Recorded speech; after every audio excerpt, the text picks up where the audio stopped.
Yo，大家好，我係阿仔。嚟緊一連3集咧，將會同大家輕輕咁樣睇下嚟緊美加墨世界盃每支入圍決賽周嘅隊伍啊。嗱，講明先啊，有啲 Google 隊咧真係唔係好識嘅，咁啊可能好快咧就飛過。第一集咧將會同大家睇下 A 至 D 組嘅隊伍嘅。先講下賽制先啊，12個小組咧由 Group A 去到 Group L， 每組有4隊啊，每隊踢3場分組賽。各組小組首名同埋次名會直接晉級，而8支成績最好嘅小組第3名呢，亦都可以晉級嘅。咁啊A 組嘅第1名呢，就會係1A 啦，第2名就係2A 啊，咁 B 組第1名呢，就係1B 啊，第2名就去2B啊，如此類推。咁啊，最佳第3名係點計呢？12個小組入邊啊，最好嗰8支小組第3名呢，就可以晉級32強淘汰賽嘅。咁如果真係有出現同分嘅情況下，就點計呢？第一，佢哋計分啦；第二就係計得失球差；第3就係計總入球數；而第4就係公平競技積分啊，即係攞黃牌係扣1分啊，2黃1紅啊扣3分，紅牌4分啊，再先攞黃牌再攞紅牌呢，就扣5分啊，咁如此類推啊。如果都係一模一樣呢，就會去抽籤決定嘅。咁而最佳第3名嘅球隊咧，絕對唔會喺32強咧就會抽撞翻自己分組賽嘅對手嘅。咁而 C、F、H、J 組嘅第1名咧就唔會對到呢啲最佳第3名嘅。咁我哋就先講下 Group A 先。咁啊 Group A 咧4隊分別有主辦國嘅墨西哥、南非、韓國同埋捷克嘅。咁先睇下咧主辦國嘅墨西哥啦。墨西哥世界排名15，今屆其中一支嘅主辦國啦，踢法咧係打嗰啲高位逼搶加呢啲好快速嘅地面推進嘅。平均年齡27.9歲揀人都幾平均前中後嘅人數差唔多嘅啫。咁主力球員2個詹美利斯一個咧就係富林嗰個一個咧就係 AC 嗰個兩個都係啲比較屬於禁區終結型嘅前鋒嚟嘅。咁年紀比上1、2屆咧就偏細咗除咗振宇哥Sam 哥咧拉高咗嗰個 range 之外咧大部分都係啲後生仔居多嘅。咁呢組冇乜咩強隊又有主場之利出線咧，應該就冇乜咩問題嘅。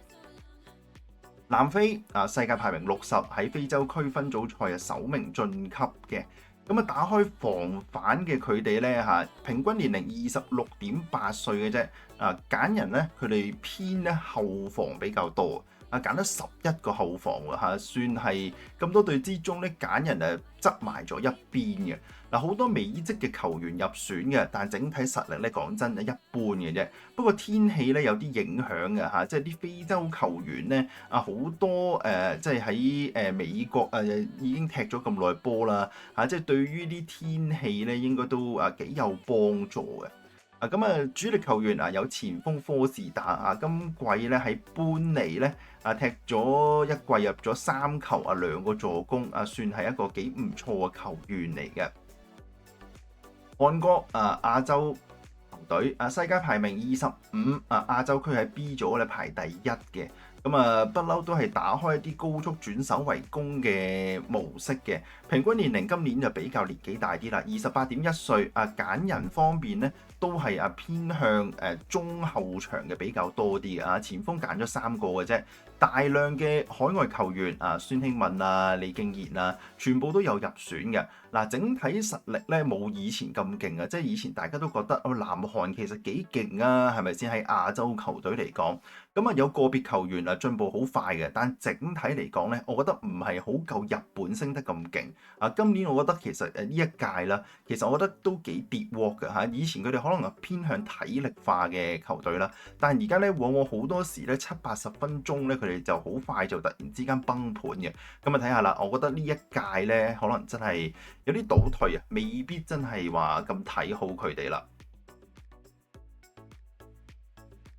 A 組最後一隊仲有捷克嘅，世界排名41佢哋喺呢一個嘅歐洲區Group L 排第2同組仲有克羅地亞嘅，咁佢哋喺個附加賽咧就連贏咗愛爾蘭同埋丹麥，咁晉身世界盃決賽周。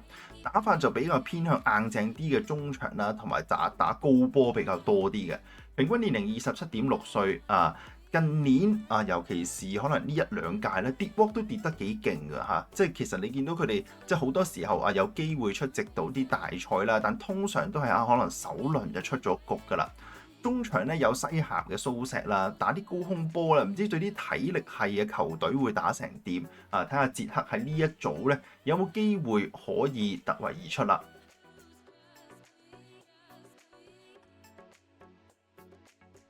咁呢個咧就會係我預計咧呢一個 Group A 嘅一啲對賽成績嘅。咁我哋可以睇下嗱，我估計啦嚇，墨西哥佔主場之利咧，應該可以贏到2場波。南非咧就偏向即係始終咧天氣熱喺美加墨呢啲地方，咁我覺得佢會偏向有機會可能守和到2場波嘅。咁而捷克啦佢哋可能就贏到南非，但係未必過到韓國。韓國我就麻麻地睇好啦所以估佢可能都係攞得1分咁大把嘅啫。咁預計首名出線墨西哥第2名咧就係捷克，南非得2分咧未知睇埋後邊嗰啲你就知道第3名係有冇佢哋份噶啦。預計就會係墨西哥同捷克出線嘅。Group B 啦，Group B 都有一個主辦國加拿大，跟住仲有波斯尼亞及黑山仲有卡他，仲有呢一個嘅瑞士喺同一組入邊嘅。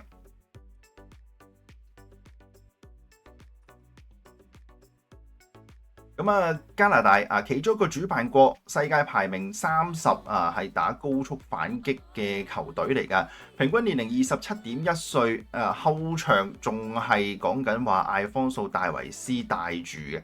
前場都仲有 David 仲有大衛喺度嘅，踢祖雲達斯嗰個。咁但係今年早季咩料，大家有眼睇啦。咁我相信即係喺呢一個加拿大陣中啦，好多都係美職嘅球員嚟㗎，即係嗰個競技能力咧係有提升到嘅。但係你話係咪真係有機會行得好遠呢？就應該未必啦。波斯尼亞世界排名65歐洲嘅分組賽入邊咧 Group H 排第2嘅啫，之後附加賽咧淘汰咗威爾斯同埋大家最估唔到嘅意大利，最終入到世界盃。大家可能到而家都仲係未明點樣淘汰意大利嘅呢？即係成隊波實力咧，其實真係好一般嘅啫。咁但係就真係憑住呢啲中路組織嘅打法咧，連意大利都俾佢 KO 埋。平均年齡26.4歲，中場揀人係比較多啲嘅，前場都係靠老將迪斯高一個搞掂，咁究竟喺呢個世界盃度佢可以仲入到幾多球呢？可以再留意下啦。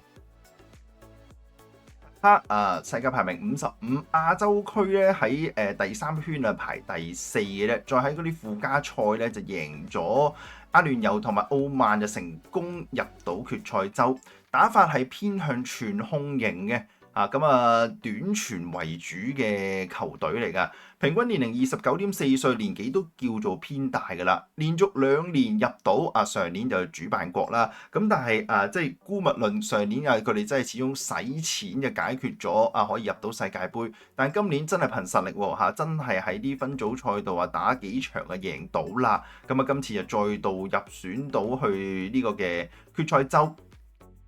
基本上冇過色就有啲上年即係上一屆嘅經驗咧可能分分鐘頂到1-2場都唔頂嘅。瑞士世界排名19，喺歐洲區 Group B 小組首名出線嘅，同組仲有斯洛文尼亞、瑞典同埋科索沃，打法都係啲穩守突擊中場控制型嘅。見到啦年齡都偏大嘅，28.3歲。中後場偏穩健嘅嚇，即係薩卡同埋艾簡治應該可以 lead 得住隊波嘅。咁但係前線啦好睇班球員嗰個埋門能力究竟可唔可以做得好啲？即係始終咧呢一組咧真係冇乜咩強隊喺度啊。咁所以我估佢哋應該都可以順利出到線嘅。咁呢一組嘅預計啦。見到我估應該好大機會咧，就係瑞士贏2場和1場就搞掂嘅。然之後啦應該可能唔覺意卡他無啦啦俾佢逼和咗幾場波可能順利亦都攞到個次名出線都唔出奇嘅。見到啦 Group B 我預計啦就應該係瑞士同埋卡他咧就可以晉級下一圈嘅。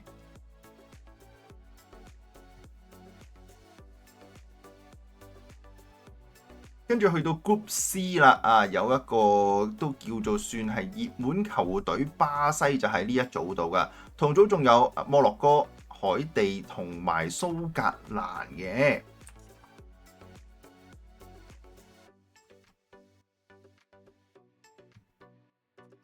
睇下巴西啦，世界排名跌咗落去第6噶啦，已經喺南美區咧，佢只係排第5晉級嘅啫。但大家都知啦，頭6就直入嘅，所以好多時候咧都見到入梗啦，就唔盡力踢嗰啲世界盃外圍賽。咁巴西今年都係好明顯嘅，你見到佢哋咧去到後段就領先第7位8分咧，基本上就 hea 住踢噶啦已經。巴西隊今期嘅打法咧就反而都係仲係有少少偏向前場係技術流中場咧。反而就係真係踢翻一啲全控型嘅一啲組織打法再加埋大家都知啦，巴西隊而家比較勁啲嘅都係啲邊路球員邊路突破應該都係佢哋會係一個幾主流嘅一個進攻模式嚟㗎。年齡平均29.2歲都係偏大嘅。中前場實力應該唔使講噶啦，係睇後防踢成點嘅啫。加比爾炒完飛機之後呢，我唔知有冇影響今年呢，就巴西隊啦，我覺得就冇再俾人話係大熱門即係叫偏熱門啫。最熱門嗰啲咧未輪到巴西，可能反而仲好壓力可能仲細咗。咁我哋曼聯嘅估下究竟喺巴西隊會踢成點呢？安察洛提會仲用佢定係會？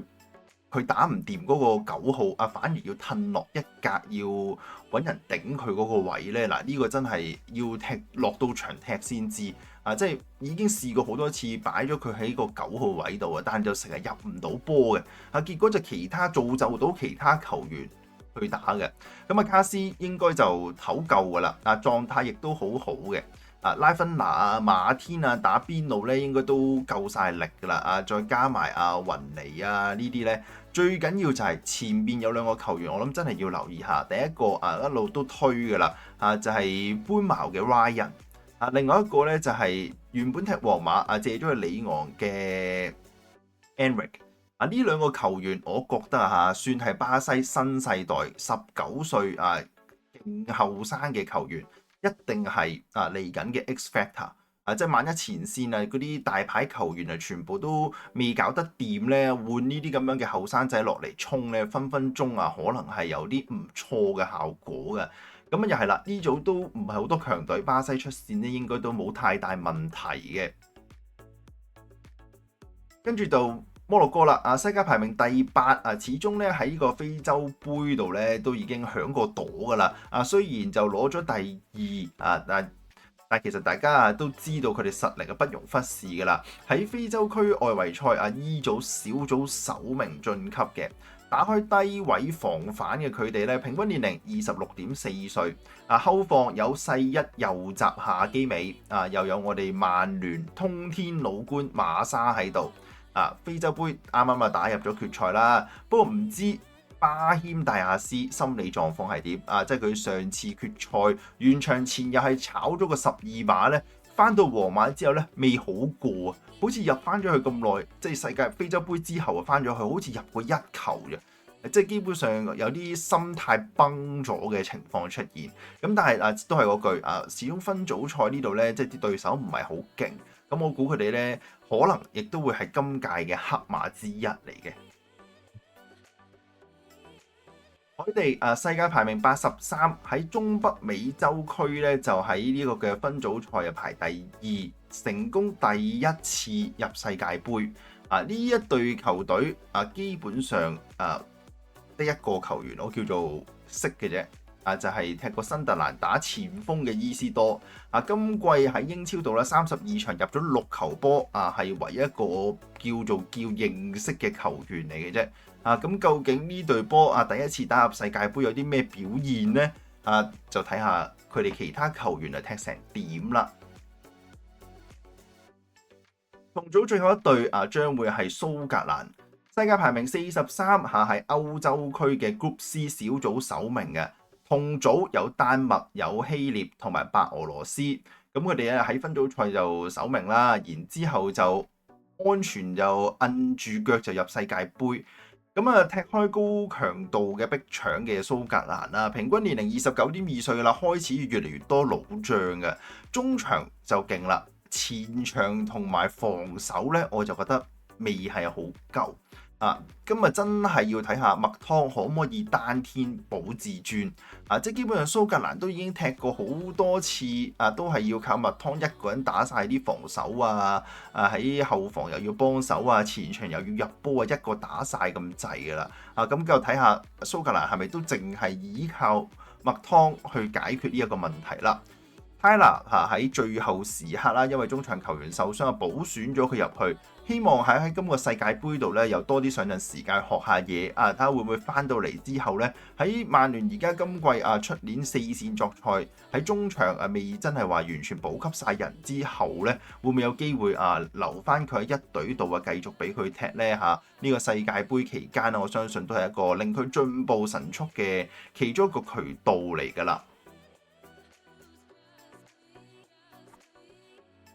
咁C 組對賽預計咧，巴西就應該可以3戰全勝嘅。咁摩洛哥同埋蘇格蘭咧，可能就會競爭個第2或者第3名啦。預計佢哋咧可能對賽嗰場打和都係贏海地大家手執4分就睇下得失球差啦。睇下究竟邊隊對海地入多啲波入多啲波嗰隊有機會又爬過對手嘅。咁預計巴西同摩洛哥會率先而第1、第2名就晉級嘅。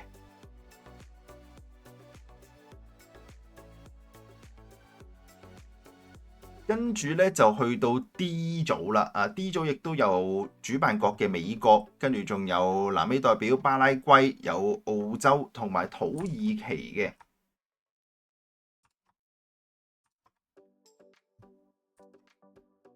美國世界排名已經上到第16位㗎啦。主辦國之一平時打開戰術都係嗰啲咧高速轉換型嘅即係突然之間就邊路殺出嚟，然之後斬波入去中路咁樣。平均年齡26.9歲嘅啫。主辦國一定係保送㗎啦。美職近10年都好有 noise 嘅，其實即係都請咗好多大牌球員啦，再加上美斯去咗國際邁阿密之後咧，其實都幾令到啲球員係真係有少少進步嘅。唔姑勿論係咪同佢同隊你起碼同場競技咧亦都真係令到好多球員係有進步，呢個係事實嚟嘅。美國隊長佩列石前場絕對有保證㗎啦。中場又有啲新生代喺度譬如好似有啲英超球員阿朗臣又有Tillman基本上都有好多嘅新星喺美國隊出現嘅。咁好似天奴領軍相信喺戰術方面咧係勁嘅但係你話球員實力咧就一般般啦，不過都絕對喺呢一組咧有機會突圍出到線都唔出奇嘅。下一隊啦，南美代表巴拉圭，世界排名40，南美區咧就第6名出線嘅。打法就偏向防守型嘅都係比較硬淨啲嘅球隊嚟嘅。平均年齡比較大啦，29歲嘅。嗱，佢哋即係對比起之前嗰幾屆啦，我覺得佢哋係少咗球員喺歐洲揾食啊，即係大部分人咧都留翻喺呢個南美區嘅地方揾食比較多，仲要係大部分都係老將嚟嘅。咁所以你見到啦，阿米朗呢啲即係已經踢咗咁耐嘅，仍然繼續入選啊，基本上又係控制住個前場嘅。咁啊，佢入唔入到波咧將會影響咗巴拉圭能唔能夠晉級嘅一個關鍵人物啦。澳洲世界排名27嘅轉咗去亞洲之後咧基本上就大部分嘅比賽，即係啲大賽都有份出席㗎啦。亞洲區嘅 Group C 排第二，同組就有日本沙地嗰啲，打法就比較直接都要打啲高空波嘅踢法平均年齡27.4歲嘅。咁大部分球員入選嘅國家隊咧，大部分都係踢澳架嘅即係大家都知個聯賽咩料㗎啦有咩你叫澳架一係又非常之大波好似有啲協議咁樣嘅，成日都咁，結果個競技狀態咧，我覺得都未係太好咁我估佢哋都係一輪遊㗎啦，應該。最後一隊啦，土耳其世界排名22，喺歐洲嘅 Group E 咧就排名第2，同組有西班牙同挪威嘅。咁喺附加賽咧就贏咗呢個瑞典同埋塞爾維亞咧，就可以攞到呢個世界盃入場券嘅。咁嚟啦，土耳其咧，我覺得有機會係今屆其中一隊黑馬可能都走得幾遠添嘅，其實。踢法係偏向啲技術型嘅，尤其是中場中場係絕對係技術型嘅壓迫逼搶型27.7歲平均年齡我覺得有譬如皇馬嘅古拿啦，又有祖記嘅耶迪斯啦，再加埋老將國米嘅查漢諾古絕對有能力控制住個中場。即係你見到其實呢一組即係美國、巴拉圭、澳洲，基本上唔係好勁嘅。以3個咁高質素嘅中場咧，有能力完全控制住個中場嚟踢真係好睇下究竟其他球員前面嘅入波究竟可唔可以把握到機會嘅啫。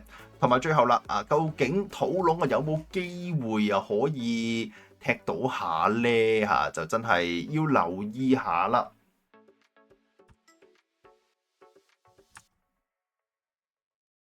D 組對賽我估土耳其係可以3戰全勝嘅美國隊可能會贏到一場澳洲可能逼和到巴拉圭，咁可能攞到4分，咁巴拉圭都係啦，我相信佢哋都係主打贏澳洲就睇下可唔可以同美國分到勝負嘅啫。澳洲就似3-0部隊出局嘅，咁預計第一名就係土耳其啦，第2名就係美國。咁所以咧，頭4組預計嘅出線球隊咧，就會係呢8隊球隊嘅。